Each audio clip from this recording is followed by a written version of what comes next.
রিয়ন, আজকে আমি কথা বলবো কিভাবে তোমরা আসলে এক্সামের হলে টাইমটাকে ম্যানেজ করবা ও টাইম ম্যানেজমেন্টটা তোমাদের আসলে কেমন হওয়া উচিত সেটা নিয়ে। তো অনেক স্টুডেন্ট আছে যারা মোটামুটি সব কিছুই পারে, বা টাইম ম্যানেজমেন্ট ঠিক না হওয়ার কারণে তারা আসলে ঠিকভাবে অ্যান্সার করতে পারে না। ঢাকা বিশ্ববিদ্যালয়ে চান্স না পাওয়ার পিছনে সবচেয়ে বড় যদি কোনো একটা কারণ হয়ে থাকে, সেটা হচ্ছে তুমি টাইম ম্যানেজমেন্টটা যদি ঠিকভাবে করতে না পারো। সেটা কিন্তু অনেকটাই ইম্পর্টেন্ট।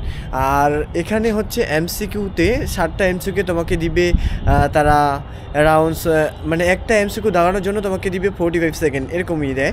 তো এটা তোমাকে ওই টাইমের মধ্যে আসলে পুরোটাই একবার একবার বা দুইবার অন্তত পড়ে নিতে হবে। তো তুমি এটা আসলে কীভাবে করতে পারো, সেটা হচ্ছে তুমি যেই সাবজেক্টগুলোতে স্ট্রং সেই সাবজেক্টগুলো দাগাতে পারো। যেমন আগে দাগাতে পারো। যেমন আমরা যদি বলি যে ম্যানেজমেন্ট সাবজেক্টটা, এটা সবার ক্ষেত্রেই অনেকটা ইজি মনে হয়। তো এই সাবজেক্টে তুমি যখন দাগায় ফেলবা, তারপরে হচ্ছে তুমি মার্কেটিং অর ফাইন্যান্স যেটা দাগাবা, অ্যাকাউন্টিং, এই সাবজেক্টগুলো আগে দাগানোটাই আমি প্রেফার করি। কারণ এই সাবজেক্টগুলো যারা কমার্সের স্টুডেন্ট তাদের জন্য এটা আহামরি অতটা বেশি কঠিন হয় না।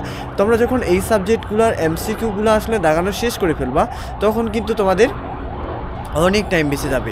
এবং তোমরা যেই সাবজেক্টটাতে দুর্বল সেটাতে একটু বেশি টাইম দিয়ে একটু ভেবে চিনতে তোমাদের আসলে অ্যান্সার করতে হবে। না হলে আসলে তোমাদের চান্স পাওয়ার সম্ভাবনা অনেকটাই কমে যাবে।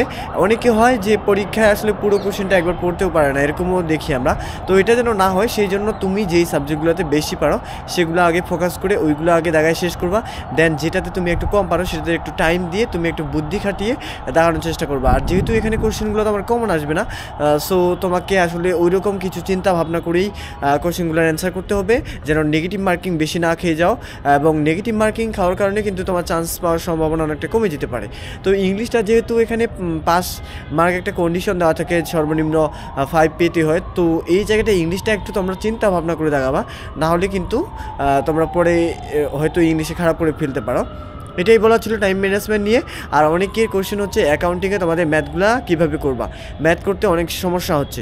ম্যাথগুলা সমস্যা হওয়ার কথা নয়, কারণ ওই জায়গায় টিচাররা যখন আসলে ম্যাথগুলোকে সেট করে, তখন তারা ফার্স্টে একবার চেক করে নেয় যেটা তুমি মাথায় করতে পারবা কি না।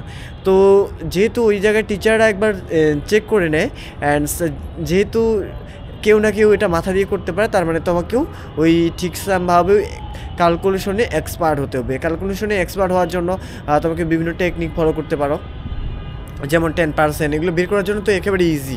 আর ঢাকা বিশ্ববিদ্যালয়ের কোশ্চেন নিয়ে যেহেতু তোমাকে আসলে ক্যালকুলেটার ইউজ করতে দিচ্ছে না, সো এই জায়গাটায় কিন্তু তোমার মাথা দিয়ে ম্যাথগুলো করা যাবে, এটা নিয়ে টেনশন করার দরকার নেই।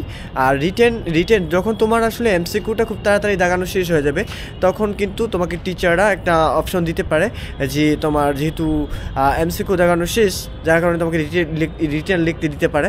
সো তোমরা যদি যেই সাবজেক্টগুলো আসলে বেশি পারো সেই সাবজেক্টগুলো আগে দাগায় শেষ করবা, এবং কোশ্চেনটা যেন অন্তত তুমি 2-3 বার পড়তে পারো, এরকম করেই প্রিপারেশন নিয়ে যাবা। ওই জায়গায় সব কিছু ভেবে চিন্তে অ্যান্সার করতে হয়, এটাই ছিল বলার।